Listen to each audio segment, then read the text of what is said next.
दिल्लीतील जंतर मंतर येथे विद्यार्थ्यांवरील लाठीचार्जच्या निषेधार्थ युवक काँग्रेसने यवतमाळमध्ये चक्क जाम आंदोलन केले। दारव्हा मार्गावर भाजप सरकार विरोधात जोरदार घोषणाबाजी करत आंदोलन करण्यात आले।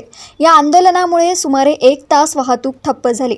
नीट पेपर फुटी प्रकरणात केंद्रीय शिक्षण मंत्र्यांच्या राजीनाम्यासह परीक्षा प्रक्रियेत सुधारणा आणि पेपर फुटी रोखण्यासाठी कठोर उपाययोजना करण्याची मागणी आंदोलनकर्त्यांनी केली।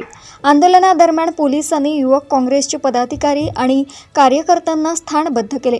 यावेळी युवक काँग्रेसने विद्यार्थ्यांच्या मागण्यांकडे केंद्र सरकारने तातडीने लक्ष द्यावे अशी मागणी केली। ज्या प्रकारे बीजेपी सरकार ज्या प्रकारे विद्यार्थ्यांवर अन्याय करत आहे, ज्या प्रकारे लाठीचार्ज झाला आणि उपोषण सोनम वांचूंचं तिथे उपोषण चालू असून त्याची कुठलीही दखल घेण्यात आलेली नाही। वारंवार पेपर फुटी होत आहे। देशामध्ये पूर्णपणे असंतोष निर्माण झालेला आहे, तरीसुद्धा धर्मेंद्र प्रधान राजीनामा द्यायला तयार नाही आणि विद्यार्थ्यांवर जो लाठीचार्ज झालेला आहे त्या निषेधार्थ आम्ही आज इथे आंदोलन करत आहे। दिल्लीमध्ये घडलेल्या घटनाचा विरोध म्हणून आज इथे आम्ही आंदोलन करत आहे आणि जोपर्यंत धर्मेंद्र प्रधान राजीनामा देणार नाही तोपर्यंत आम्ही या आंदोलनाला आणखी तीव्र करण्यात येईल। देशोन्नतीसाठी नितीन राऊत यांची रिपोर्ट।